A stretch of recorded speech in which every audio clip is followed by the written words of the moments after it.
سیرت نسیم مہدی کا، تو اس میں کچھ احباب نے تفصیل جاننی چاہی تھی، اس کے اوپر بھی انہوں نے کمنٹس کیے تھے کہ ہمیں تفصیل بتائی جائے کہ ان کی آخر ناراضگی کس بات پہ ہوئی، کہ وہ تو ٹھیک ہے بات وہاں تک جو میں نے پہلے ریکارڈ کی کہ وہ انہوں نے کینیڈا آ کے رہائش رکھ لی۔ ہاں تو وہاں سے بات شروع کرتا ہوں، تو کچھ تھوڑا اور بھی آپ کو آگاہ کرتا ہوں۔ وہ یہ کہ جو یہاں پہ آئے تھے وہ وہاں امریکہ سے ان کا جو ہوا تھا معاملہ، تو پھر کینیڈا میں آگے تشریف لے آئے، تو کینیڈا آ کے تو یہاں آ کے پھر ان کی ایک سرد جنگ شروع ہو گئی تھی۔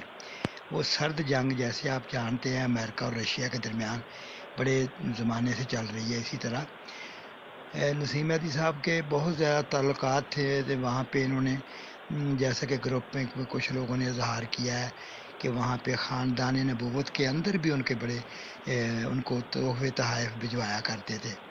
ہاں جی، اس میں کافی انہوں نے وہاں پہ اپنے ووٹ بنائے ہوئے تھے، ان کو جا بجا تحفے بھجوانے، پھر ان کو خاندان کے لوگوں کو یہاں کینیڈا میں لے کے منگوانا، جلسے پہ وزٹ پہ بلایا، بعد میں ان کو یہیں پہ مستقل کروا دیا۔ اس طرح کے وہ رشوتیں دیتے رہتے تھے ان لوگوں کو، خاندان والوں کو۔ تو اس کی وجہ سے ان کے کافی ووٹ تھے وہاں پہ خاندان نبوت میں، ربوہ میں۔ اچھا، اب وہ اپنا وہاں کے ووٹ استعمال کر رہے تھے، تو ادھر مرزا مسرور کے جو سالے ہیں انہوں نے ان کا ایک اپنا گروپ تھا، اس کی ایک بیک گراؤنڈ بھی میں بتاتا ہوں میں کہ وہ گروپ یہ کیوں بنا، کیسے بنا، تو وہ ایک وہ پچھلی پرانی کہانی ہے۔ تو وہ یہ جو گروپ تھا مرزا مسرور کا، یہ ان کو مجبور کر رہا تھا کہ یہ مرزا مسرور سے معافی مانگیں، اور اس کے بعد معافی مانگنے کے بعد ان کو افریقہ کے کسی ملک میں بھجوایا جائے۔ ہاں جی، وہ جو بالکل دور دراز ملک جو ہیں غریب قسم کے، تاکہ ان کی یہ یہاں کی جو شان و شوکت ہے اور یہاں کی جو اتنی لوگوں میں مقبولیت ہے وہ کم ہو۔ تو اس کو رکوانے کے لیے پہلے تو وہ جو خاندان کے لوگ تھے انہوں نے ان کے اوپر مرزا مسرور کے اوپر زور ڈالا، اور انہوں نے اس کو یہ اسپین کا بھی آرڈر لے کے دیے۔ اسپین کے بارے میں بھی بات مشہور ہوئی، وہ بھی چند دن تک بات چلتی رہی کہ وہ بھی اسپین جا رہے ہیں۔ ہاں جی، وہ پتہ نہیں وہ گئے ہیں یا نہیں گئے، یہ بھی نہیں مجھے اتنا علم، بہرحال کچھ دیر تک یہ بات مشہور ہوئی، چلتی رہی بہرحال۔ لیکن مرزا مسرور کمپنی کا یہ زور تھا کہ ان کو افریقہ بھجوایا جائے، تاکہ وہاں بھوکے پیاسے رہ کے وہاں پہ ان کو کچھ تھوڑا سبق ملے۔ بہرحال یہ تو تھا بات، وہ سرد جنگ یہ چل رہی تھی۔ اسی سرد جنگ میں نہ انہوں نے معافی مانگی تھی، نہ انہوں نے وہ پوسٹنگ قبول کی تھی وہاں کی۔ بہرحال یہ تو وہ بات اسی طرح چل رہی تھی کہ وہ اپنا زور لگا رہے تھے، یہ اپنا زور لگا رہے تھے، دونوں طرف بات چل رہی تھی اور سیاستیں ہو رہی تھیں۔ اب یہ جو نسیم مہدی صاحب ہیں ان کی رشتہ داری ہے طول مجیب راشد سے بھی ہے، اور مولوی پاوا، یہ آپس میں سارے رشتہ دار ہیں۔ مولوی پاوا ہوئے، یہ بولو عطا کیا ہے جلندری کی اولاد، طول مجیب راشد وغیرہ، یہ کافی ان کے بہن بھائی ہیں، لمبے چوڑے ان کے خاندان ہیں۔ تو ان کے سویڈن میں، ناروے میں اور ادھر انگلینڈ میں جگہ جگہ پھیلے ہوئے ہیں۔ بہرحال یہ ایک ان کی آپس کے وہ رشتہ داریاں ہیں۔ اچھا، اب اس بات کے علاوہ پھر میں آپ کی توجہ ادھر دلانا چاہتا ہوں، جو کہ آپ کی عمر کے لحاظ سے آپ کو ان کا اندازہ نہیں۔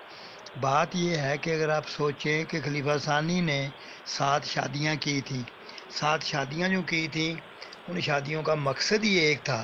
وہ مقصد یہ تھا کہ چونکہ 1914 میں جب جماعت کے 2 حصے ہوئے تھے تو ان کو یہ خطرہ تھا کہ کہیں مولوی محمد علی صاحب اور ان کا گروپ جو ہے وہ اس کو جماعت احمدیہ کو اپنے کنٹرول میں نہ کر لے، کیونکہ وہ پڑھے لکھے لوگ تھے، سارے عالم فاضل تھے، اور یہاں صرف سارے لوگ جو تھے قوالیاں کرنے والے تھے اور تالیاں بجانے والے تھے، نعرے لگانے والے تھے۔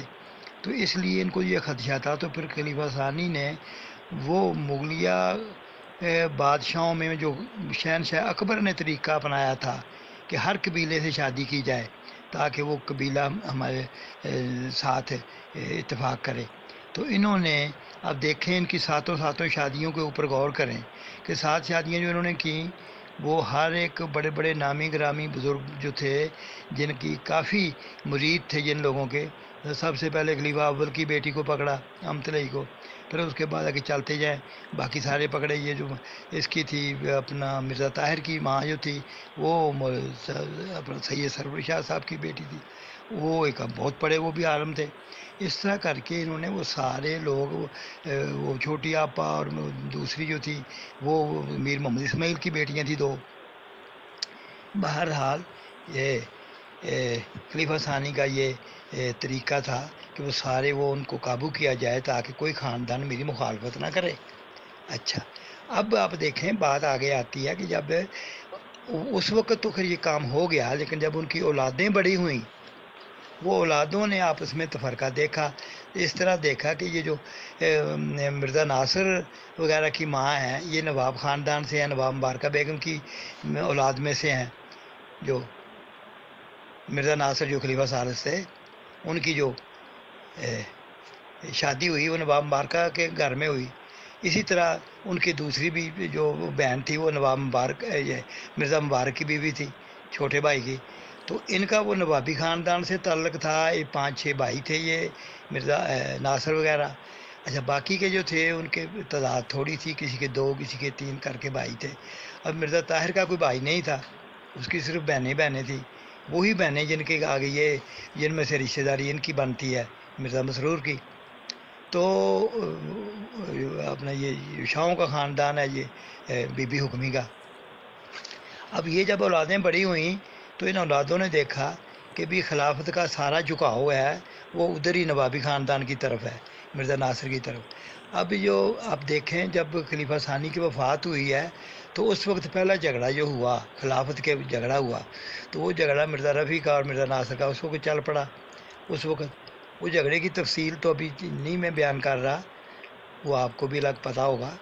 وہ جھگڑا اس وقت سے ہی شروع ہو گیا تھا، اور وہ اس کے بعد گروپ بننے شروع ہو گئے، اور گروپ بنتے گئے۔ پھر جب وہ ان کو زیادہ خطرہ محسوس ہوا تو وہ مرزا ناصر کے زمانے میں انہوں نے پھر وہ مرزا طاہر کو اپنے ہاتھ میں کیا، کیونکہ ہر ایک کو اپنے ووٹ اکٹھے کرنے تھے، ہر کوئی بندہ اپنے اپنے ووٹ بنا رہا تھا۔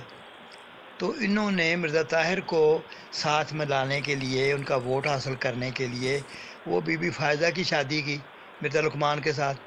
حالانکہ ساری دنیا کو پتہ تھا کہ وہ شادی نہیں ہو سکتی کیونکہ وہ ان کے وہ کریکٹر ہی ٹھیک نہیں تھا۔ بہرحال یہ باتیں تھیں۔ تو کہنے کا مطلب یہ ہے کہ یہ سارے اس وقت سے اختلافات چل رہے تھے اولادوں کے درمیان۔ دوسری طرف بات یہ تھی کہ خلیفہ ثانی کے زمانے میں جو تھے 3 علماء بڑے ٹاپ پہ تھے۔ وہ جو ٹاپ پہ تھے، ایک جلال الدین شمس تھے جو ان کے بالکل رائٹ ہینڈ ہوتے تھے، جو ان کے بہت ان کے معتمد تھے۔ پھر اس کے بعد یہ اے ڈی جلندری جو تھے، عطاء المجید راشد کے باپ ابوالعطا جلندری، اور ایک تھے ملک خادم حسین جنہوں نے پاکٹ بک لکھی ہے جماعت احمدیہ کی وہ۔ اب ملک خادم حسین کی رشتہ داری جو تھی مرزا طاہر کے ننیال سے تھی۔ اچھا، انہوں نے اب یہ ان سے خائف تھے، انہوں نے الگ الگ ان کے گروپ بنے۔ وہ انہوں میں یہ گروپ جو تھا جلال الدین شمس والا بھی الگ ہو گیا، مطلب خادم حسین بھی آگے نہ چل سکا، تو یہ ابوالعطا جلندری والا چلتا رہا۔ اسی گروپ کے ساتھ یہ نسیم مہدی کا تعلق ہے۔ تو بہرحال بات بہت لمبی ہو گئی ہے میری۔ تو یہ اس وقت سے ان کے گروپ بنے ہوئے تھے، اور وہ گروپ اس وقت سے اپنی وہ اقتدار کی رسا کشی چل رہی تھی۔ یہ اس وقت سے چل رہی تھی جب خلیفہ ثانی کی وفات ہوئی ہے، اس وقت سے۔ اب یہ تازی بات نہیں ہے۔ اب جو بات ہے نسیم مہدی کے جتنے بھی کاررواہ ہے نمایاں ہیں، یہ تو اس میں تو کوئی شک نہیں ہے، کوئی دشمن بھی اس کو اقرار کیے بغیر نہیں رہ سکتا کہ انہوں نے واقعی جو کچھ بھی کیا اپنی جان تک قربان کر دی خلافت کے لیے، اور ہر وہ کام خلافت کو اونچا کرنے کے لیے کرتے رہے، چاہے لوگ ناراض ہوں چاہے راضی ہوں، اس کا انہوں نے پرواہ نہیں کی، لیکن خلافت کو انہوں نے ہمیشہ سربلند رکھا۔ بہرحال یہ ہیں باتیں کہ ان کی جو اقتدار کی رسا کشی ہے وہ پرانی چل رہی تھی، اور نسیم مہدی صاحب یہاں وہی کوشش کر رہے تھے کہ شاید وہ جو ووٹ ہیں خاندان نبوت کے وہ میرے کام آئیں گے، اور مرزا مسرور کو مجبور کر دیں گے تاکہ وہ میری حمایت کرے۔ بہرحال یہ تھی اس کی مختصر سٹوری، اور بات لمبی ہو گئی ہے، میں معذرت چاہتا ہوں. فی امان اللہ، خدا حافظ.